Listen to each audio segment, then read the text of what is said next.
your vision, your voice.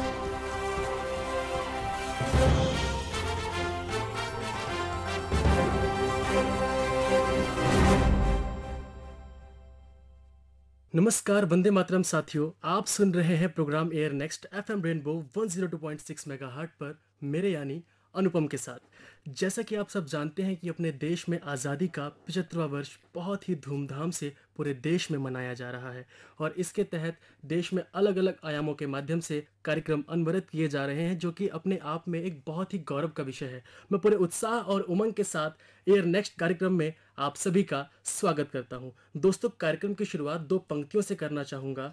है भव्य माँ भारती हमारी, तथा मातृभूमि हरी भरी, हिंदी हमारी राष्ट्रभाषा और लिपि है नागरी। लेकिन उससे पहले बाकी चर्चा को ध्यान में रखते हुए मैं अनुपम श्यामलाल कॉलेज के प्रतिभाशाली युवा साथियों के साथ इस कार्यक्रम में पूरी ऊर्जा के साथ समर्पित और उपस्थित हुआ हूँ।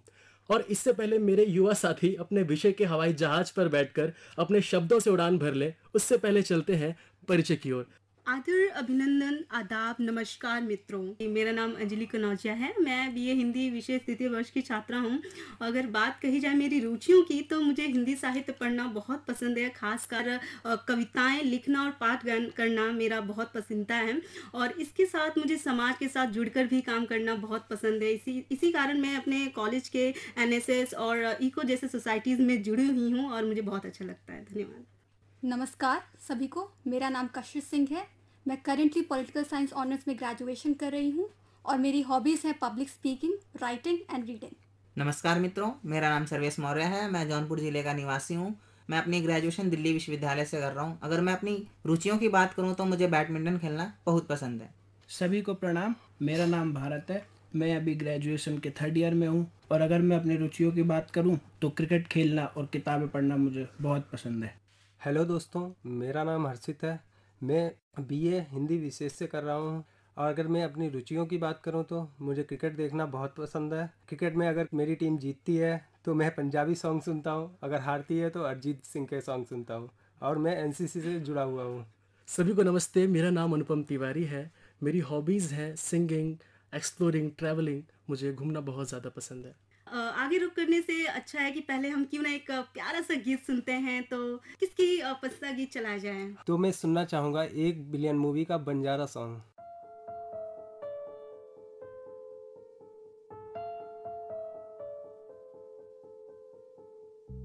जिसे जिंदगी ढूंढ रही है, क्या ये वो मकाम मेरा है?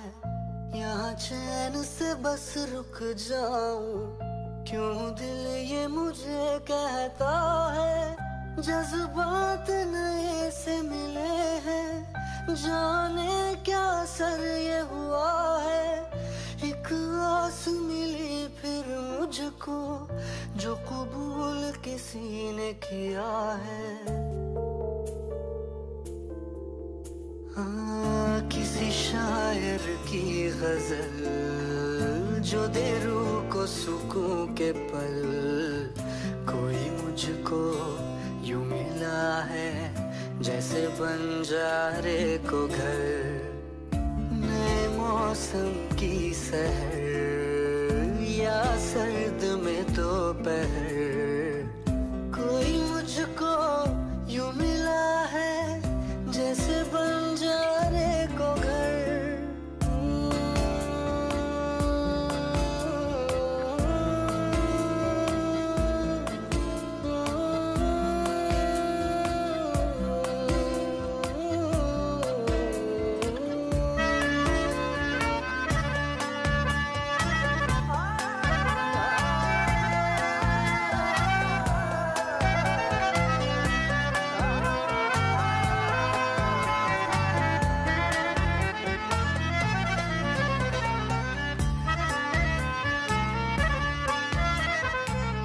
जैसे कोई किनारा देता हो सहारा, मुझे वो मिला किसी मोड़ पर।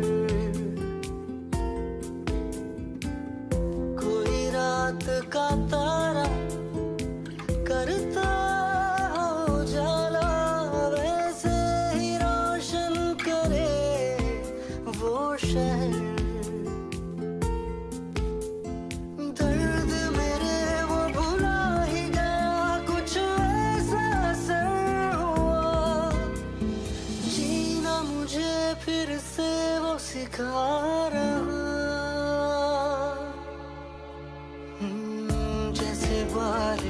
कर दे तर या मरहम दर्द पर, कोई मुझको यूं मिला है जैसे बंजारे को घर, नए मौसम की सैर या सर्द में दोपहर, कोई मुझको यूं मिला है जैसे बंजारे को घर।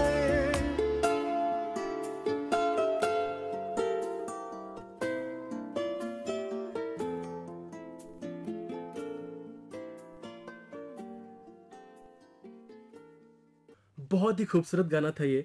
बढ़ते हैं अपने विषय की ओर, हिंदी के प्रति युवाओं का नजरिया।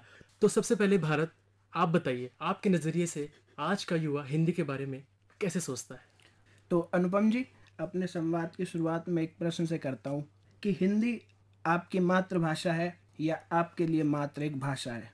अगर आप 89, 79 या 59 जैसे अंकों को एक बार सुनने में समझ जाते हैं तो ये आपकी मातृभाषा है, वरना आपके लिए एक भाषा से ज़्यादा कुछ नहीं है।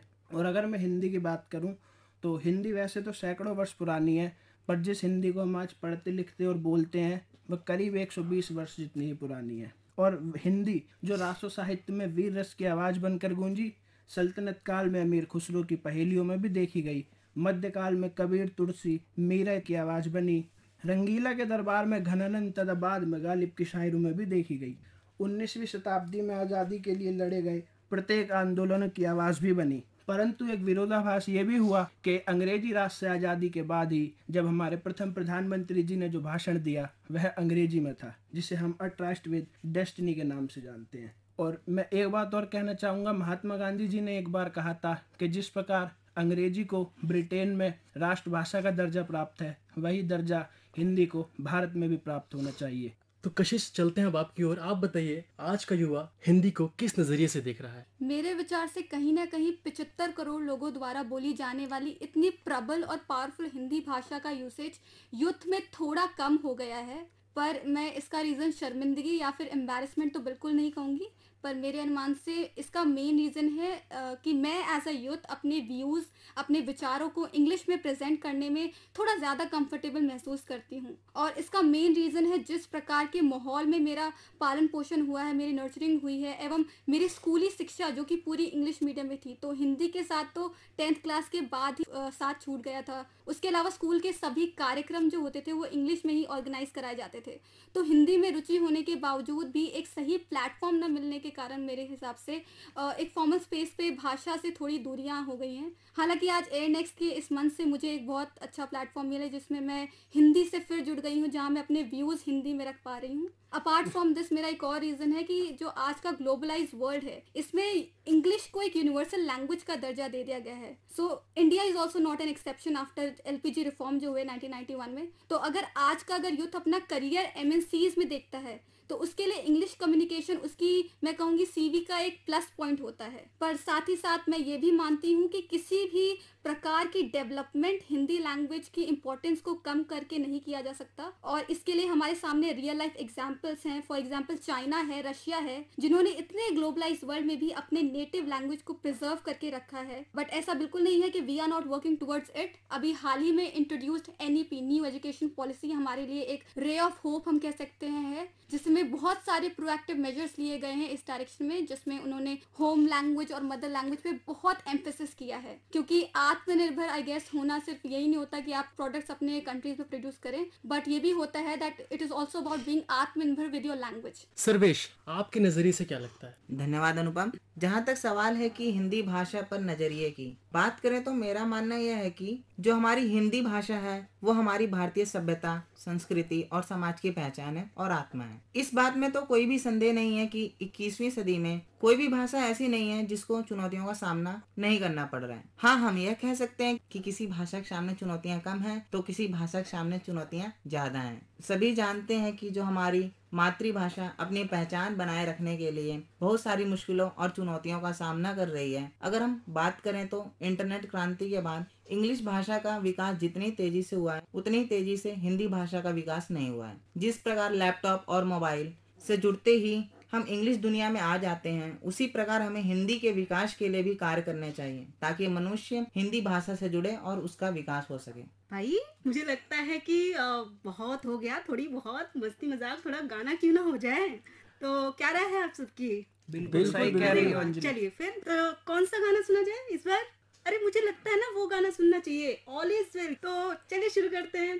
जब लाइफ हो आउट ऑफ कंट्रोल, होठों को करके गोल, होठों को करके गोल, सीटी बजा के बोल, ऑल इज वेल। मुर्गी क्या जाने अंडे का क्या होगा, लाइफ मिलेगी या तवे पे फ्राई होगा, कोई न जाने अपना फ्यूचर क्या होगा, तो होठ घुमा सीटी बजा के बोल भैया ऑल इज वेल।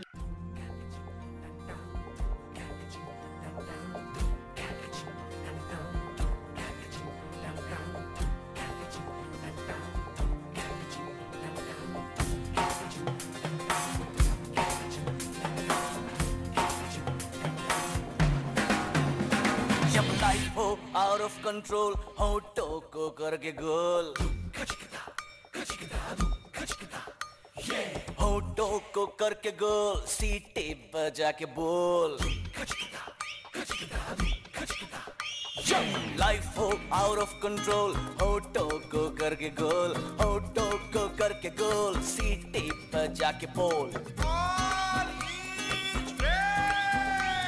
मुर्गी क्या जाने अंडे का क्या होगा, अरे लाइफ मिलेगी या तवे पे फ्राई होगा, कोई ना जाने अपना फ्यूचर क्या होगा, होठ घुमा सीटी बजा के बोल भैया ऑल इज वेल, अरे भैया ऑल इज वेल, अरे चाचू ऑल इज वेल, अरे भैया ऑल इज वेल।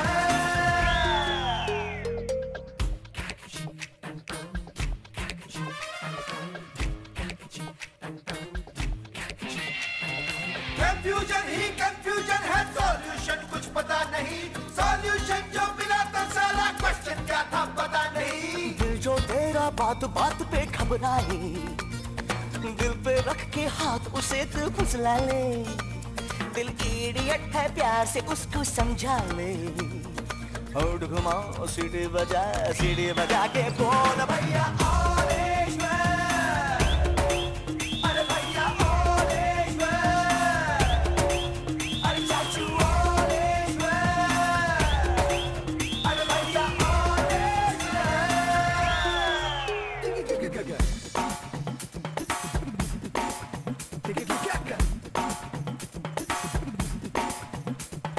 स्कॉलरशिप की पी गया दारू, गम तो फिर भी मिटा नहीं, अगरबत्तियां राख हो गई, गौर तो फिर भी दिखा नहीं। बकरा क्या जाने उसकी जान का क्या होगा, सीख घुसेगी या साला की माँ होगा, कोई न जाने अपना फ्यूचर क्या होगा, तो होठ घुमा सीढ़ी बजा के बोल भैया ऑल इज वेल, अरे भैया ऑल इज वेल, अरे चाचू ऑल इज वेल, अरे भैया all is well. FM rainbow पर आप सुन रहे हैं AIR Next, your vision your voice. छोड़िए स्ट्रेस, हो जाइए फ्रेश, मेरे साथ बोलिए ऑल इज वेल। स्वागत है आप सभी का एयर नेक्स्ट कार्यक्रम में, और हम बात कर रहे हैं हिंदी भाषा पर युवाओं का नजरिया। तो जैसा कि भरत ने और सर्वेश और कशिश ने अपनी बात रख दी, अब हम चलते हैं हर्षित की तरफ। हर्षित, आप हिंदी भाषा को किस नजरिए से देखते हो और आपका क्या कहना है? जी बिल्कुल अंजलि, अगर आप मेरे नज़रिए की बात करती हैं तो मैं बताना चाहूँगा कि जो आज का युवा है वो कहीं ना कहीं हिंदी को भूलता जा रहा है। उसका कारण यह है कि वह अपने अतीत से सही से वाकिफ नहीं है, लेकिन एक देश के यूथ को यह चाहिए कि वह अपने अतीत की जड़ों को जाने और समझे, क्योंकि किसी भी देश का युवा उस देश का कर्णधार होता है, और हमारे अतीत की जड़ें हिंदी में निहित हैं। हिंदी वह भाषा है जिसने हमें स्वाधीनता से स्वतंत्रता तक का रास्ता तय कराया और देश को आज़ादी रूपी पर्व मनाने का अवसर प्रदान किया। ये सारी चीज़ें कहीं ना कहीं आज का युवा भूलता जा रहा है। इस आज़ादी शब्द में सब कुछ समाहित है और भाषा के रूप में हिंदी का योगदान आज़ादी के लिए सर्वोपरि था, है और रहेगा, क्योंकि हिंदी भाषा जन साधारण की भाषा है। और आज मैं एयर नेक्स्ट के इस प्रोग्राम के माध्यम से अपने देश के यूथ से यह कहूँगा कि वह इस हिंदी भाषा यानी आज़ादी दिलाने वाली माँ के योगदान को ना भूले।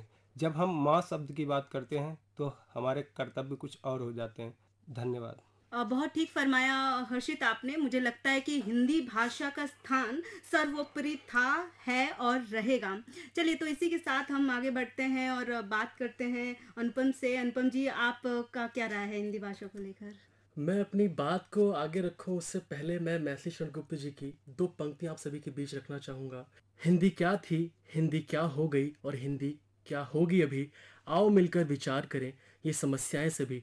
और जब हिंदी जैसा विषय हो तो साहित्य पर बात करना हम सबकी नैतिक जिम्मेदारी बन जाती है, क्योंकि साहित्य समाज का दर्पण होता है। और ऐसे में मुझे डॉक्टर राजेंद्र प्रसाद द्वारा कही गई एक बात ध्यान में आती है। उन्होंने कहा था, जो देश अपनी भाषा और साहित्य का गौरव अनुभव नहीं करता वह देश कभी भी उन्नति नहीं कर सकता। लेकिन जब मैं अपने नज़रिए से वर्तमान परिवेश में हिंदी को रखकर देखता हूँ तो मुझे कहीं ना कहीं ये देखने को मिलता है कि आज के युवाओं की रुचि अन्य भाषाओं की तरफ ज़्यादा है। उनका हिंदी के प्रति लगाव व्यापक स्तर पर बहुत ही कम देखने को मिलता है, क्योंकि आज का युवा हिंदी को उतनी प्राथमिकता दे ही नहीं रहा है जितना उसको देना चाहिए। वैसे देखा जाए तो कोई भी भाषा बुरी नहीं होती है, लेकिन हिंदी हमारी मातृभाषा है, इसलिए इसके महत्व को समझना बहुत ज़्यादा ज़रूरी है। और युवा वर्ग अपना नज़रिया बदले, हिंदी की तरफ ध्यान दे, साहित्य का अध्ययन करे, तो इससे ज्ञान का विस्तार होगा। और यदि हिंदी के प्रचार प्रसार पर भी थोड़ी ज़्यादा प्राथमिकता दी जाए तो हिंदी का विस्तार बहुत ही व्यापक स्तर पर देखने को मिल सकता है और इससे हम अपनी भाषा को और भी बेहतर ढंग से मजबूत कर सकते हैं। और आज का जो युवा हिंदी को उबाऊ समझ रहे हैं और हिंदी का प्रयोग करने में वह कहीं ना कहीं स्वयं को असहज महसूस करते हैं, मैं उनको बता देना चाहता हूँ कि हिंदी केवल भाषा नहीं, हमारे भावों की अभिव्यक्ति है। ये मेरे देश भारत की शक्ति है। जी, बिल्कुल सही कहा आपने कि हिंदी भाषा सिर्फ भाषा नहीं है, ये हमारे भाव की अभिव्यक्ति है। और जब बात करते हैं हम हिंदी भाषा की, और तब हमें भारतेंदु हरिश्चंद्र की उन पंक्तियों को दोहराने से खुद को रोक ही नहीं पाते हैं। निज भाषा उन्नति अहे, सब उन्नति को मूल, बिनु निज भाषा ज्ञान के मिटत नहीं के सूल। सच कहा है कि हिंदी भाषा के ज्ञान के बिना सब ज्ञान अधूरा है। हमारी पहचान है, हमारी संस्कृति है। और आपने वो कहावत तो सुनी होगी ना कि कोस कोस में बदले पानी और चार कोस पर बदले बानी। मुझे लगता है कि हमारे भारत जैसे बहुरंगीय और विविध देश के लिए ये कहावत बहुत सटीक बैठती है। हम ये कदापि नज़रअंदाज नहीं कर सकते कि सैकड़ों बोलियों और भाषाओं वाले इस देश में हिंदी का स्थान अद्वितीय है। हिंदी ने न केवल पूरे देश को एक सूत्र में पिरोने का प्रयास किया है, बल्कि आजादी की लड़ाई के दिनों में सबसे मुखर और मजबूत संपर्क सूत्र के रूप में पिरोने का प्रयास किया है। हम देखते हैं कि धीरे धीरे कैसे हिंदी पुष्टवित और पल्लवित होती गई और आज दुनिया की तीसरी सबसे ज्यादा बोलने वाली भाषा बन गई है। यहाँ तक कि सोशल मीडिया से लेकर हर नई तकनीक में इसका इस्तेमाल हो रहा है। तो मुझे लगता है कि हम सभी को कंधे से कंधा मिलाकर एक साथ आगे आना होगा और ये कहना होगा कि हिंदी है हम, हिंदी है हम। धन्यवाद। तो ये थे मेरे विचार। सबने अपना विचार दे ही दिया है, तो क्यों ना बातों का ये सिलसिला आगे बढ़ाने से पहले और सुनते हैं एक और गीत। भाई, इतना अच्छा माहौल है और मन कर रहा है कि बस ऐसे ही अपने विषय पर चर्चा करते रहें और कहीं जाए ना, इसलिए मेरा एक बहुत ही फेवरेट गाना है, तो दो लाइन आप सभी के बीच गुनगुनाऊंगा। आज जाने की जिद ना करो, आज जाने की जिद ना करो, यूं ही पहलू में बैठे रहो, यूं ही पहलू में बैठे रहो, आज जाने की जिद ना करो। आज जाने की जिद ना करो, आज जाने की जिद ना करो, यूं ही पहलू में बैठे रहो, यूं ही पहलू में बैठे रहो। आज जाने की जिद ना करो, आज जाने की जिद ना करो। हाय मर जाएंगे हम तो लुट जाएंगे, ऐसी बातें किया ना करो। आज जाने की जिद ना करो, आज जाने की जिद ना करो।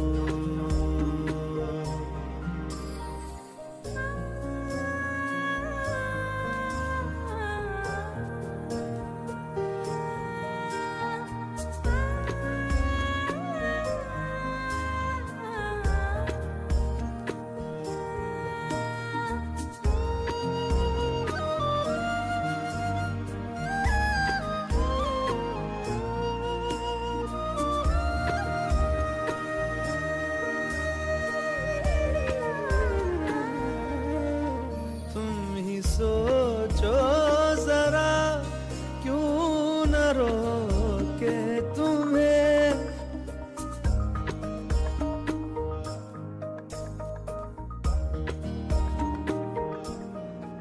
तुम ही सोचो जरा क्यों न रोके तुम्हें। जान जाती है जब उठ के जाते हो तुम, जान जाती है जब उठ के जाते हो तुम।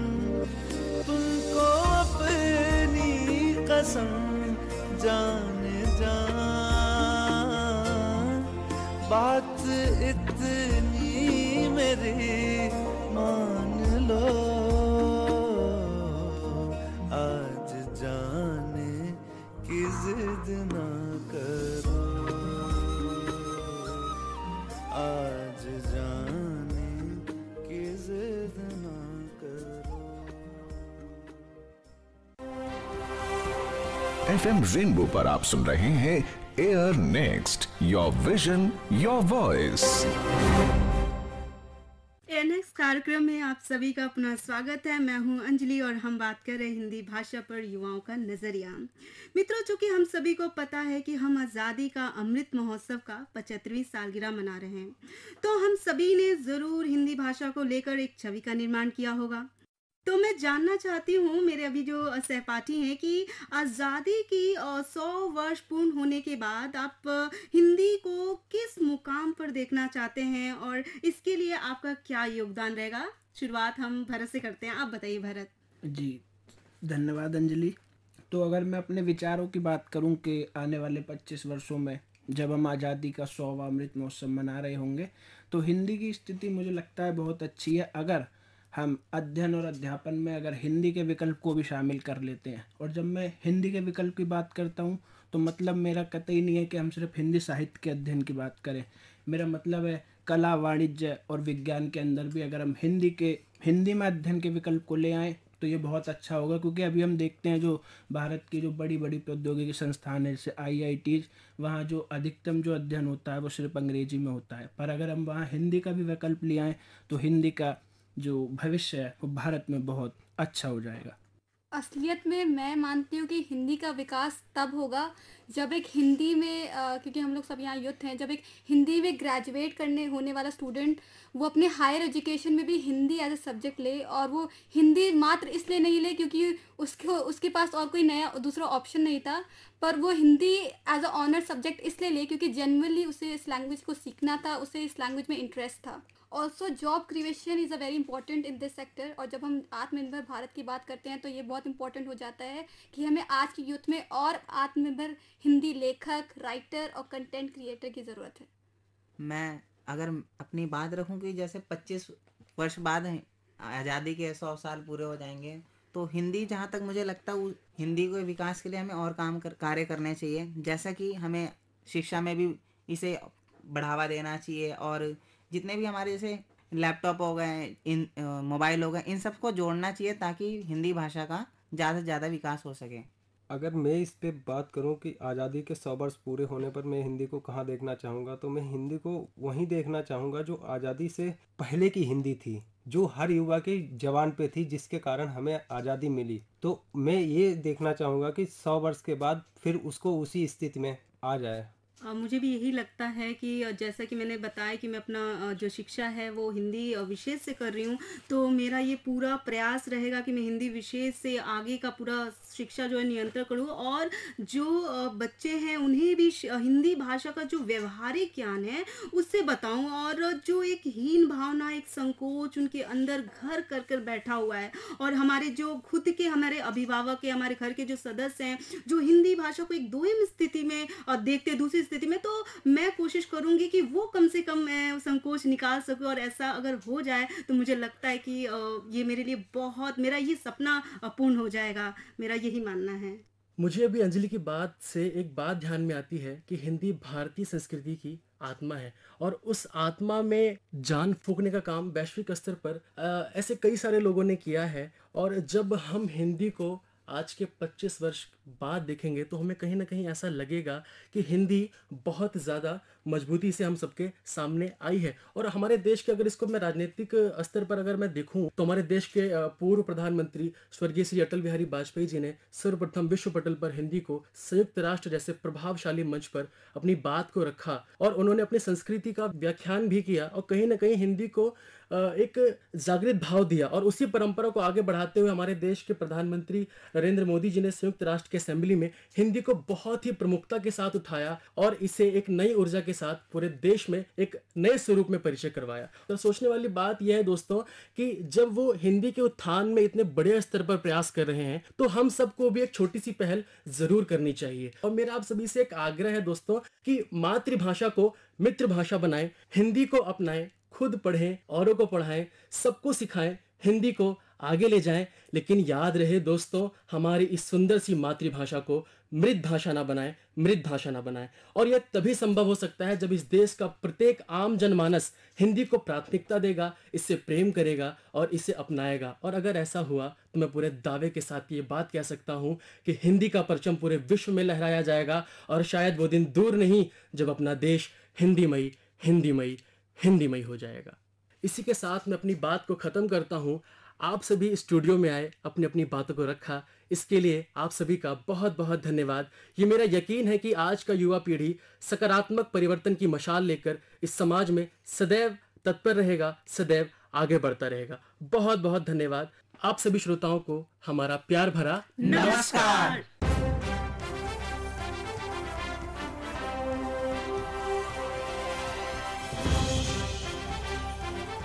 Air next.